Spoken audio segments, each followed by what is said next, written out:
तो वेक्टर्स में एक इंपॉर्टेंट क्वेश्चन मुझे मिल गया एक देखते देखते कि आपके पास क्वेश्चन एक आ जाता है कि फाइंड tan थीटा। आपको tan थीटा निकालने को बोला जाता है, tan थीटा निकालने को बोला जाता है और आपको दिया क्या जाता है, सिर्फ ए वेक्टर और बी वेक्टर। आपको tan थीटा निकालने को दिया जाता है और आपको बोला जाता है कि आपको दिया क्या जाता है, ए वेक्टर और बी वेक्टर। और अब सिंपलेस्ट तरीका देखो, बहुत सारे तरीके हैं कि आप पहले थीटा निकाल लो, है ना, ए बी निकालो, ए डॉट बी निकाल लो।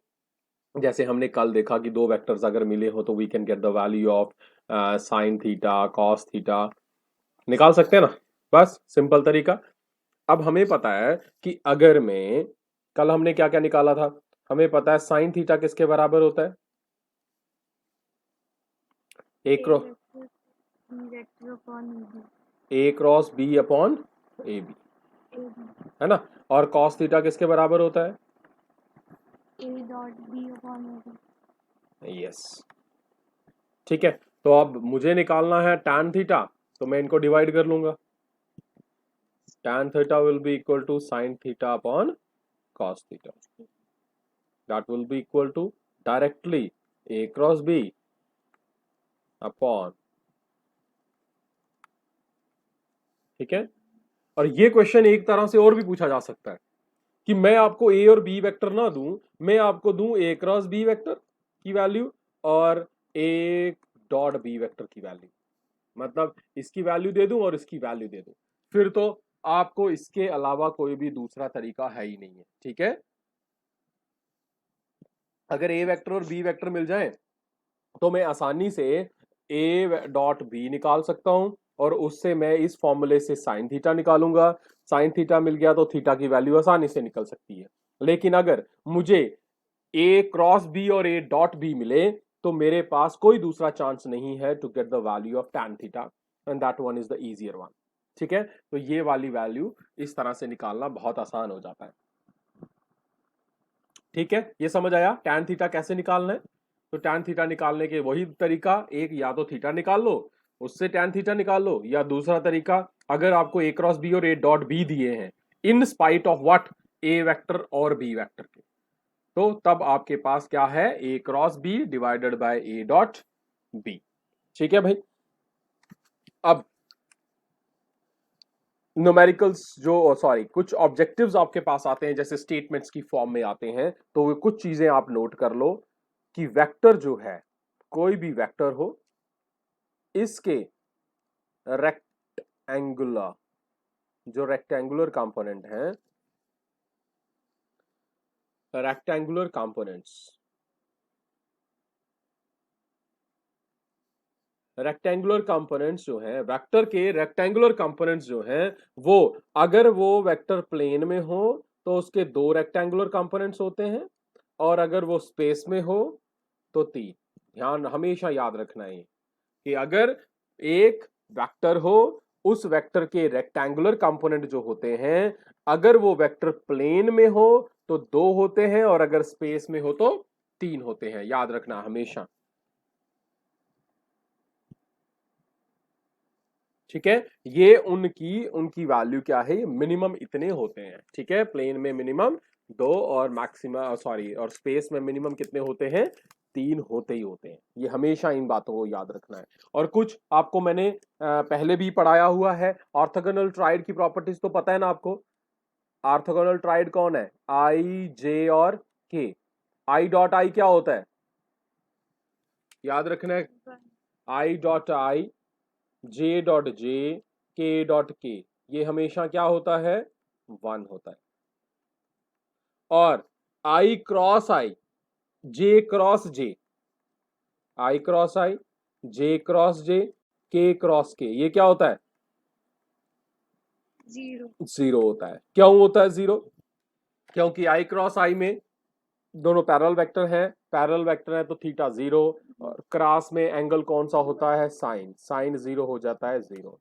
और यहाँ पे कॉस होता है तो कॉस 0 हो जाता है 1, ठीक है। और तीसरी चीज, जब वो i क्रॉस जे हो, जे क्रॉस के हो, के क्रॉस आई हो, इस ऑर्डर में हो, तो i cross J third vector कौन है, के।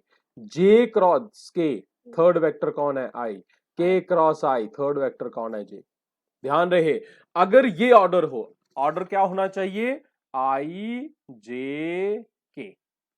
अगर ये ऑर्डर है, इस ऑर्डर में मल्टीप्लिकेशन हो रही है, कौन सी मल्टीप्लिकेशन, क्रॉस, तो थर्ड वेक्टर आंसर होता है। लेकिन अगर ऑर्डर चेंज हो जाए, मतलब उल्टा हो जाए, मींस अगर के क्रॉस आई, जे क्रॉस आई हो तो माइनस के क्रॉस जे हो माइनस आई क्रॉस के हो तो माइनस जे। ध्यान रहे, और इसको सिंप्लीफाई करने के लिए सिंपली आपने ये ध्यान रखना है, ये सर्कल, एक सर्कल बना देता हूं आपको, ये this is I, this is J, this is के। जो भी दो इस ऑर्डर में, जो भी दो, अगर इसी एरो के साथ चलोगे, दो भी दो को मल्टीप्लाई करोगे, तीसरा आएगा। आई डॉट जे करोगे तो के आएगा, जे डॉट के करोगे तो आई आएगा, के डॉट आई करोगे तो जे आएगा। डन। अगर उल्टा जाओगे, मींस आई डॉट के माइनस जे, के dot J minus I, J dot I minus के। तो इस तरह से आपके पास कौन सा प्रोडक्ट आएगा, ये आपका वेक्टर प्रोडक्ट आएगा। तो ये कुछ चीजें आपने हमेशा याद रखनी है, ठीक है। अब एक क्वेश्चन बनता है आपके पास कि एक कंडीशन है, ये याद रखना, इसको बहुत इंपॉर्टेंट क्वेश्चन है ये आप बड़ी बार आया हुआ है पेपर में, कि अगर if magnitude of A plus B, magnitude of A plus B जो है, अगर वो magnitude of A minus B के बराबर हो, ए प्लस बी और ए माइनस बी करें हम, और उनका मैग्नीट्यूड जो है, मैग्नीट्यूड की बात कर रहा हूं, प्रोडक्ट उनकी आंसर जो मर्जी आए वेक्टर फॉर्म में, बट अगर उनका मैग्नीट्यूड निकालें, वो मैग्नीट्यूड बराबर हो, तो then the angle between a vector and b vector is 90 degree. ये याद रखना है हमेशा, अगर a प्लस बी का मैग्नीट्यूड a माइनस बी के मैग्नीट्यूड के बराबर हो, तो तब उन दोनों वेक्टर्स के बीच का एंगल कितना होता है, राइट एंगल होता है। कितना होता है, राइट एंगल होता है। डन। चलिए अगली स्टेटमेंट क्या है, कि minimum number of coplanar vectors, minimum number of coplanar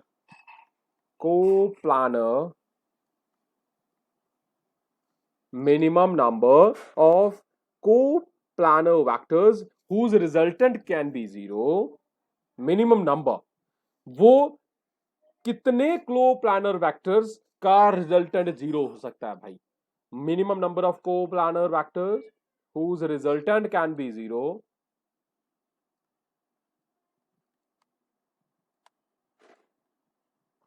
minimum कितने वेक्टर्स को अगर हम ऐड करें तो हमें आंसर 0 मिलेगा, 3 का भाई, मिनिमम, ज्यादा नहीं, सबसे कम कितने नंबर ऑफ वेक्टर्स को ऐड करेंगे तो हमें रिजल्टेंट 0 मिल सकता है। तो मिनिमम कितने वेक्टर्स हमें चाहिए, 3 वेक्टर चाहिए। 3 से कम हमारे पास कोप्लानर वेक्टर्स होंगे तो उनको ऐड करके कभी भी आंसर आपका 0 नहीं आएगा। और अगर वेक्टर्स कोप्लानर नहीं है तो कितने मिनिमम वेक्टर्स चाहिए हमें 0 करने के लिए, तो minimum number of non coplanar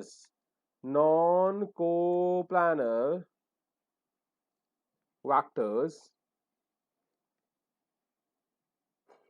whose resultant can be 0, minimum कितने नॉन कोप्लानर वेक्टर्स होंगे, इज 4। कितने हैं, 4। तो कोप्लानर वेक्टर कितने होंगे तो 0 कर सकते हैं, कितनों को, मिनिमम कितने नंबर ऑफ कोप्लानर वेक्टर्स को ऐड करेंगे तो 0 आंसर आ सकता है, 3। और मिनिमम कितने नॉन कोप्लानर को ऐड करेंगे तो वेक्टर सम 0 आएगा? 4। नॉन कोप्लानर 4 होने चाहिए, कोप्लानर कितने होने चाहिए? कोप्लानर होने चाहिए 3। और अगर वेक्टर्स हो कोलीनियर, वेक्टर्स हो collinear, so minimum number of collinear vectors, collinear vectors whose resultant is 0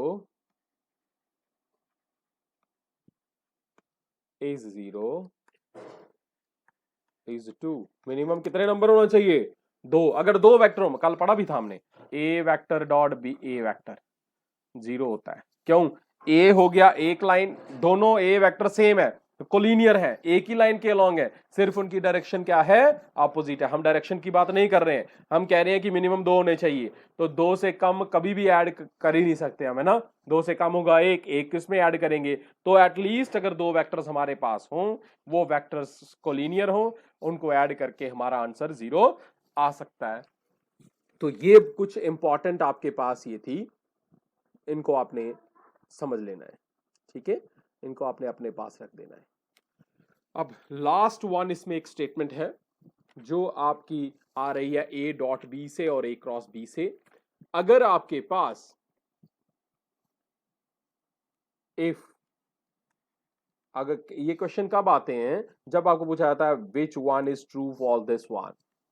अगर ए वेक्टर और बी वेक्टर के बीच में has 45 degree between them, अगर ए वेक्टर और बी वेक्टर के बीच का एंगल कितना हो? 45 degree, then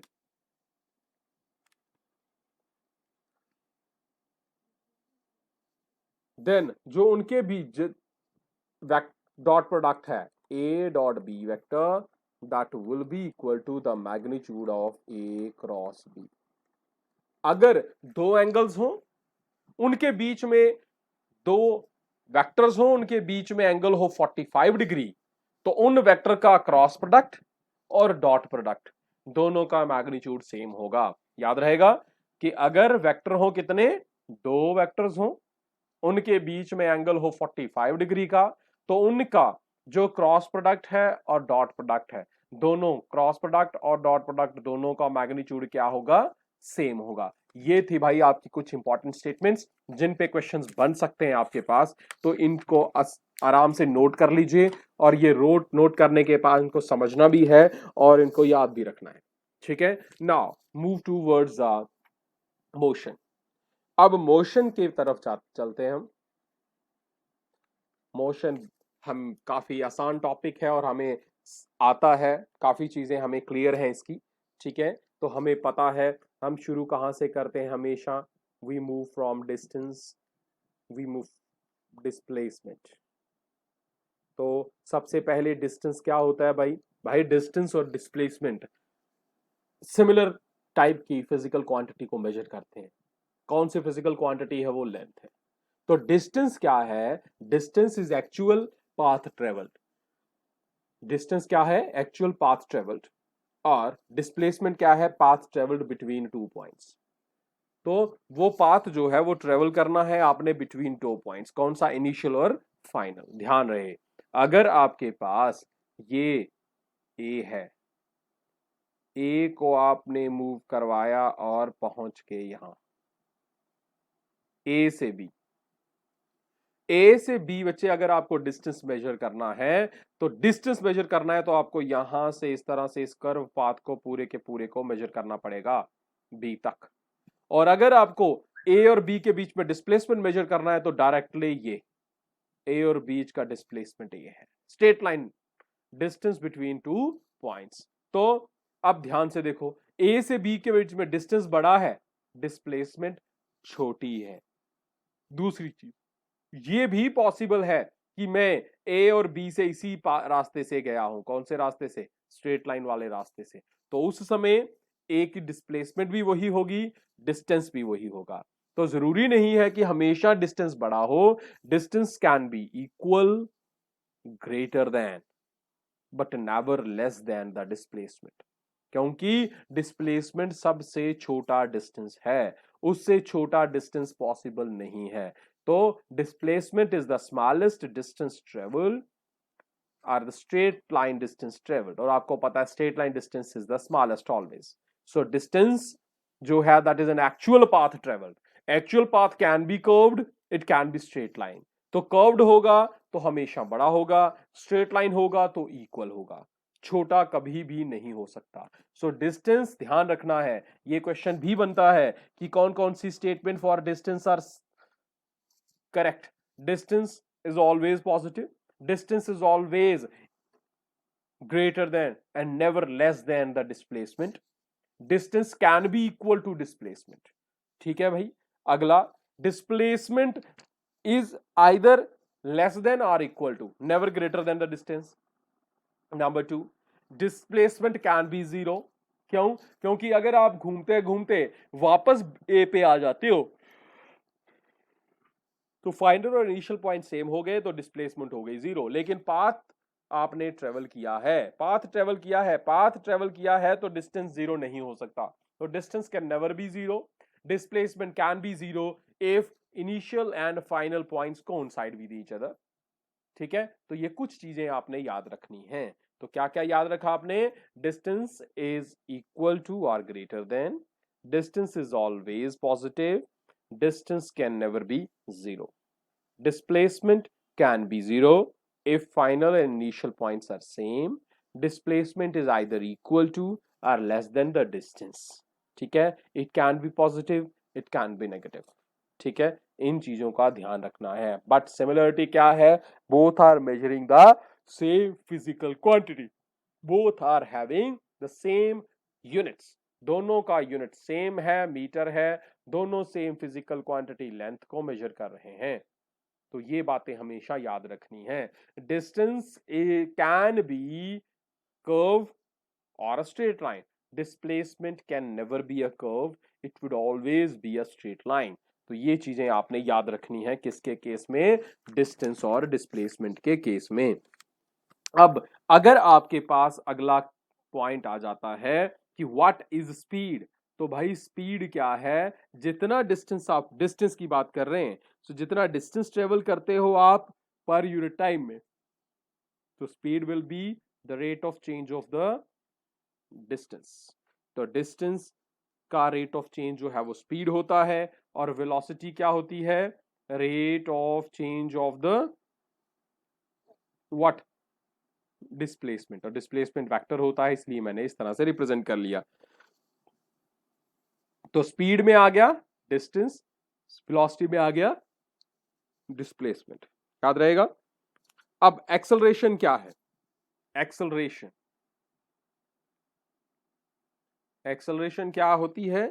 that is the rate of change of the velocity. Speed नहीं भाई, वेलोसिटी का रेट ऑफ चेंज है। ठीक है, और रिटार्डेशन क्या होती है?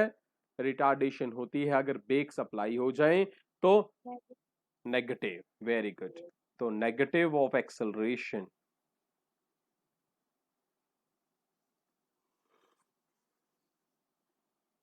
इज कॉल्ड डी एक्सेलरेशन भी कहा जाता है इसे, और रिटार्डेशन भी कहा जाता है, या डी एक्सेलरेशन।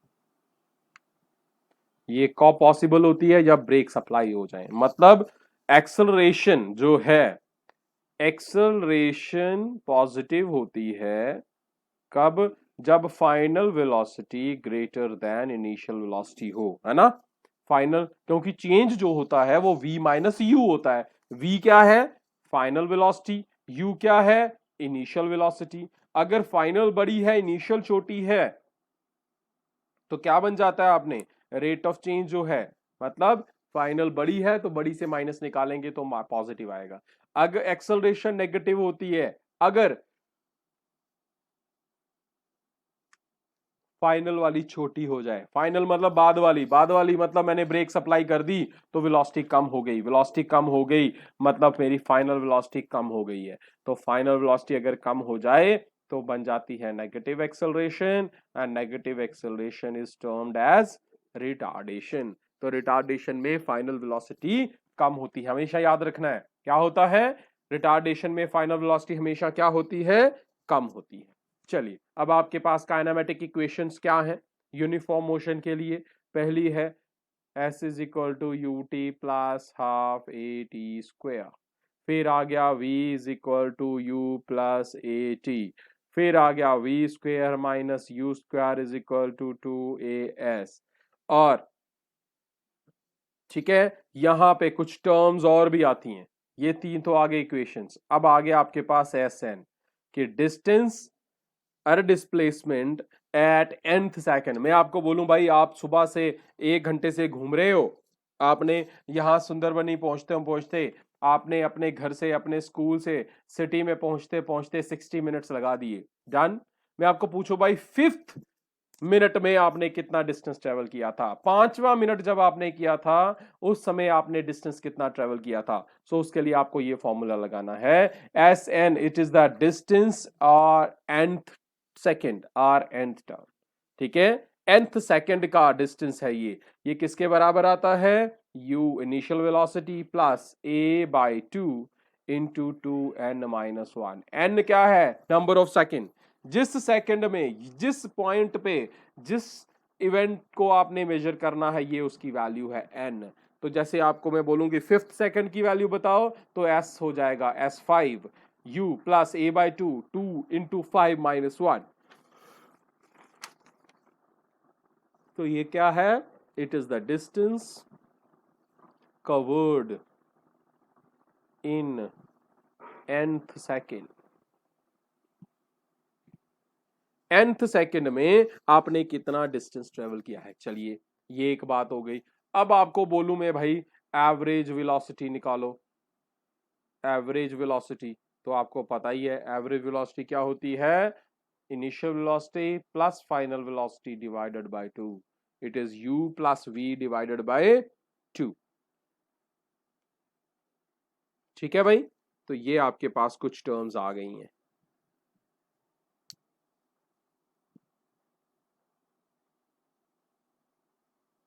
ठीक है, अब बात करते हैं हम कुछ ग्राफ्स की। अब ग्राफ्स हमारे पास जो आएंगे उन ग्राफ्स की बात करते हैं। ग्राफ्स हमने पढ़े हुए हैं। कौन कौन से ग्राफ्स पढ़े हुए हैं भाई? हमने पढ़े हैं डिस्टेंस टाइम ग्राफ, हमने पढ़े हैं वेलोसिटी टाइम ग्राफ। तो शुरू करते हैं पहले डिस्टेंस टाइम ग्राफ से, and we see it is an XT graph. हम सिर्फ इनकी प्रॉपर्टीज और इनमें से कौन से नहीं पॉसिबल हैं वो इम्पॉसिबल ग्राफ्स की बात करेंगे। ठीक है, तो पहला ग्राफ बनाता हूं मैं आपका। टी जो है टाइम एक्सिस हमेशा एक्स एक्सिस के अलोंग आएगा, and this is x. So first graph ये आ गया। फर्स्ट ग्राफ ये आ गया। देखिए एक्स की वैल्यू कांस्टेंट है, इसमें एक्स की वैल्यू कांस्टेंट है, टी की वैल्यू बढ़ती जा रही है, एक्स एक फिक्स्ड वैल्यू है। दूसरा ग्राफ, ये बताओ मुझे कौन कौन से ग्राफ्स हैं ये आ गया आपका टी इस तरफ, एक्स इस तरफ। So we are having X T graph. दो इक्वेशंस मैंने आपको बता दी हैं। तो ये क्या है? पहला केस, एक्स की वैल्यू चेंज नहीं हो रही है, कांस्टेंट है, टी की चेंज हो रही है, मतलब बॉडी किस में है? रेस्ट में। Body is at rest. दूसरे वाले में एक्स जैसे चेंज हो रहा है टी के साथ साथ चेंज हो रहा है, मींस बॉडी जो है उसकी स्पीड कांस्टेंट है।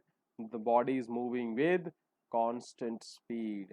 कांस्टेंट स्पीड हो गया तो ये बन गया आपके पास स्लोप बन गई।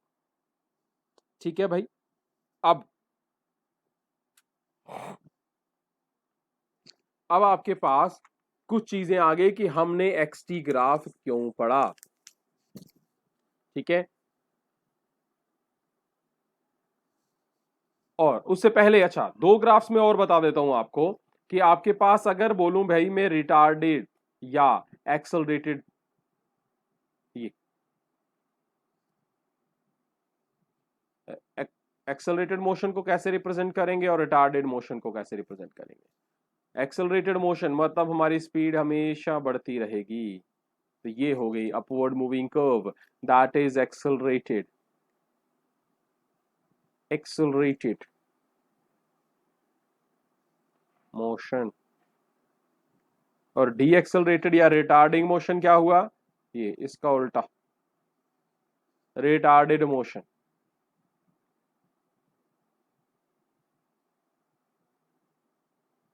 तो ये आपके पास ये किसी भी तरह से बन सकता है कि ग्राफ जो है आगे वैल्यू उसकी धीरे धीरे कम होना शुरू हो गई।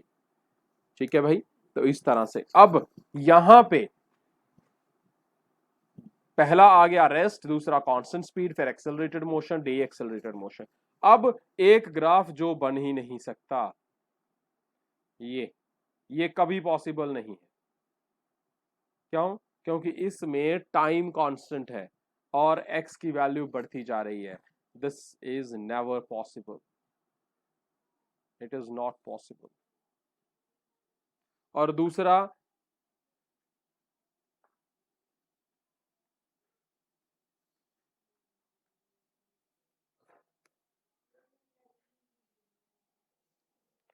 डिस्टेंस जो ट्रेवल हो रहा है वो कम होता जा रहा है, डिस्टेंस ट्रेवल कम होता जा रहा है, डिस्टेंस डिक्रीज विद टाइम। क्या ऐसा पॉसिबल है? मैंने कहा डिस्टेंस कभी भी नेगेटिव नहीं होता, सो इट इज नॉट पॉसिबल। तो ये आपके केसेस बन गए कुछ, इन केसेस में कभी भी पॉसिबिलिटी नहीं हो सकती। और यहां पे एक ग्राफ ये और बन गया, ये भी कभी पॉसिबल नहीं है। क्यों? क्योंकि अगर कहीं भी एक लाइन यहाँ पे खींचूंगा तो एक सेम पॉइंट ऑफ टाइम में, कौन सा पॉइंट ऑफ टाइम? ये वाला, इस पॉइंट ऑफ टाइम में आपकी बॉडी पॉइंट नंबर 1 और पॉइंट नंबर 2 पे है, या body can not be at two different points, दो डिफरेंट डिस्टेंसेस पे at a same time, means you are at a home as well as in the school. That is not possible. So this graph, these last three graphs, they are not possible in case of xt combinations. तो पहला वाला भी नहीं positive, ये भी नहीं possible, ये भी नहीं पॉसिबल। अब ये ग्राफ जो आप बना रहे हो, इस ग्राफ की यूटिलाइजेशन क्या है? इस ग्राफ की यूटिलाइजेशन क्या है? भाई इसकी ग्राफ की यूटिलाइजेशन क्या है कि इस ग्राफ की अगर स्लोप निकाली जाए, क्या निकाली जाए? स्लोप निकाली जाए। स्लोप निकाली जाए तो स्लोप जो है वो मुझे देगी वेलोसिटी। ये डिस्टेंस टाइम ग्राफ है आपका, तो ये देगी मुझे मैग्नीट्यूड ऑफ वेलोसिटी देगा, या आप सिंपली कह सकते हो भाई this is going to give me the value of the speed, that is going to give me the value of speed. So the slope of distance time graph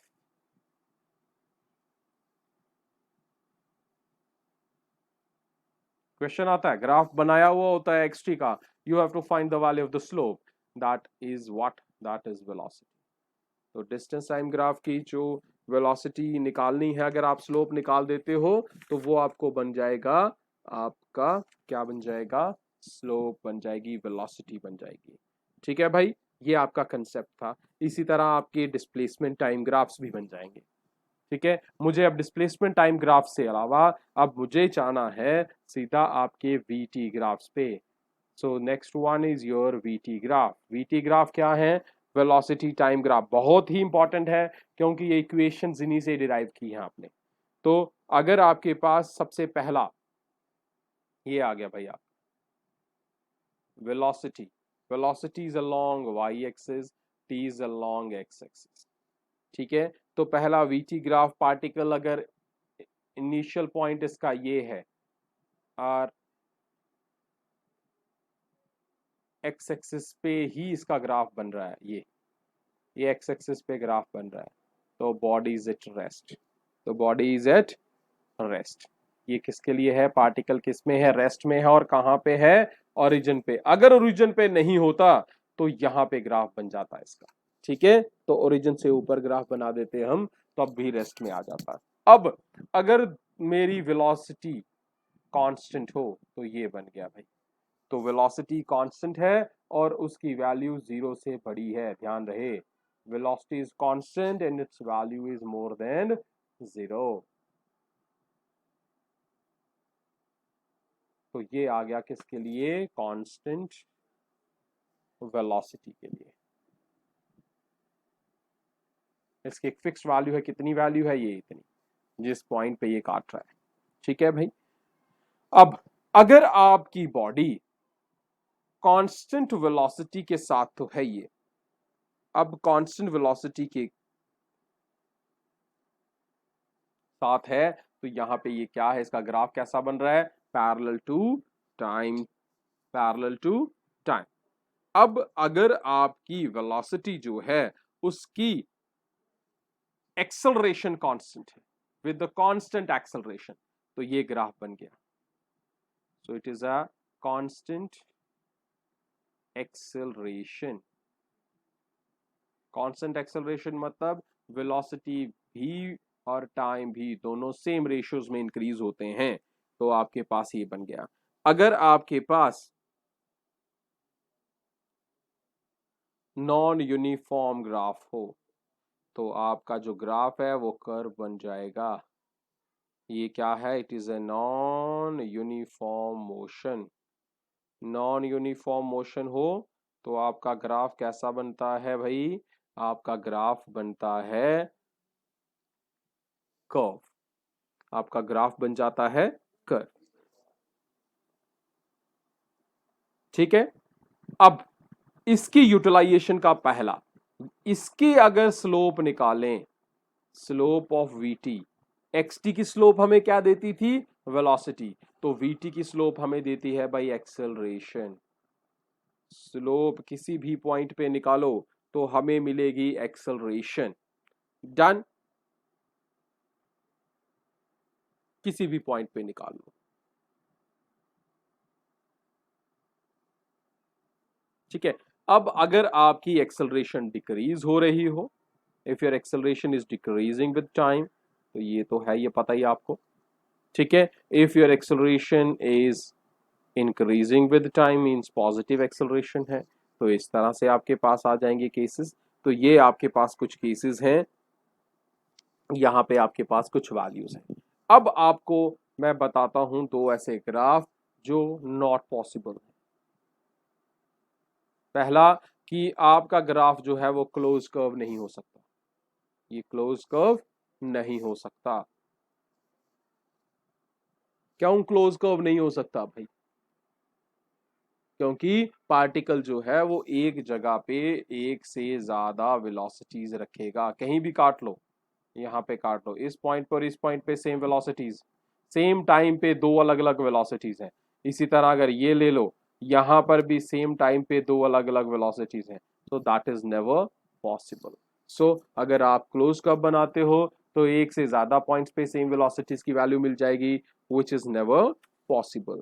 सो ये थे आपके कुछ ग्राफ्स। कौन कौन से ग्राफ्स पढ़ लिए आपने, आपने पढ़े भाई एक्स ग्राफ और वीटी ग्राफ।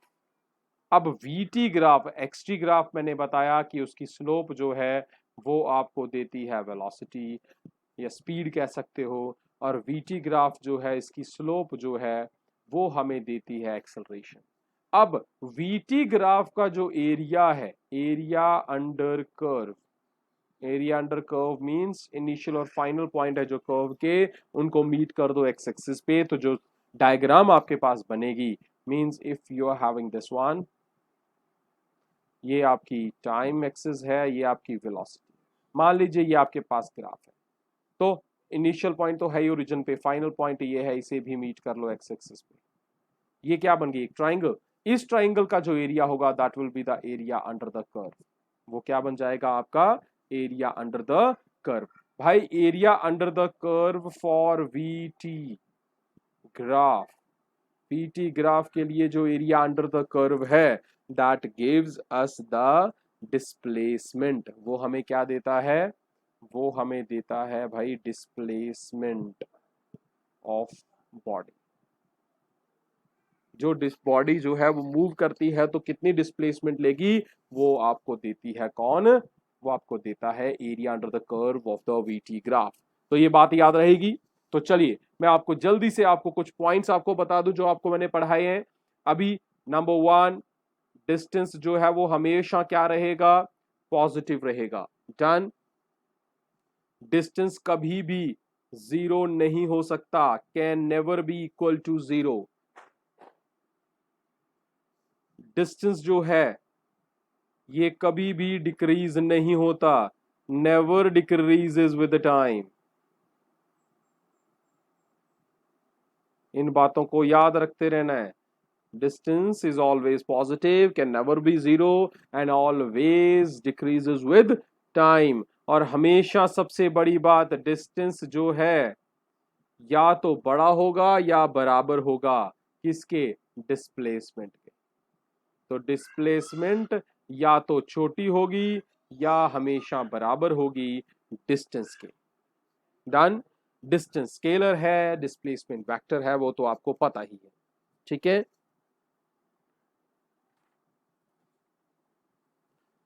अब अगर आपके पास दो वेक्टर्स दिए जाएं, एक एक्सेलरेशन वेक्टर हो और दूसरा वेलोसिटी वेक्टर, और इन दोनों के बीच में angle and the theta between them 90 degree हो.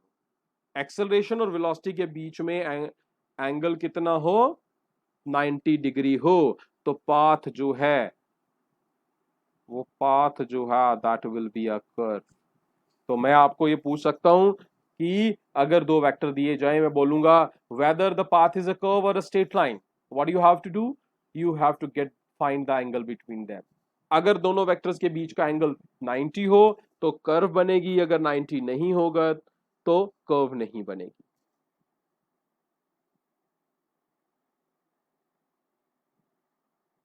ठीक है. और कर्व भी कौन सा, यहां पे कर्व भी कौन सा बनेगा आपके पास, यहां ध्यान से, यहां पे जो कर्व बनेगा that will also be a circle. The curve will be circle here. A and B, theta between जो है वो 90 हो तो आपके पास जो कर्व बनेगा, पाथ जो होगा पार्टिकल का, वो कैसा होगा, सर्कल होगा. Path will be a circle. A and B, theta between them is 90, path will be a circle. अगर थीटा जो है वो 0 से 180 के बीच में हो तो वो सर्कल नहीं बनेगा, वो सिंपल कर्व बनेगी, क्लोज कर्व नहीं होगी, that will be a curve होगी. ठीक है. तो ये आपके पास कुछ चीजें थी जो आपने हमेशा याद रखनी है. ये आपके पास कुछ पॉइंट्स थे, ये आपने कभी पढ़े नहीं होंगे, कुछ चीजें आपने इसमें से पढ़ी नहीं होंगी, तो इनको याद रखना है ये. ठीक है. आज इतना ही रखते हैं. कल मेरे पास एक क्वेश्चन है जो आपके पास आते हैं बड़ी बार बुक्स में, कब ट्रेन पास करती है बॉडी के पास से तो कितनी वेलोसिटी होगी. So that is based upon the problems of relative velocity.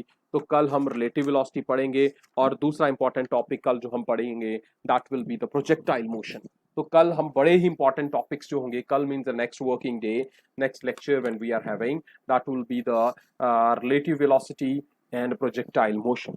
सो आज के टॉपिक में कोई क्वेश्चन है आपके पास, अगर कोई क्वेश्चन है तो पूछ सकते हो. अभी है कोई क्वेश्चन बच्चे? तो अगर कोई क्वेश्चन नहीं है, चलिए, अगर बाद में भी क्वेश्चन आपके पास आता है, message me about that. Okay, thank you, good bye.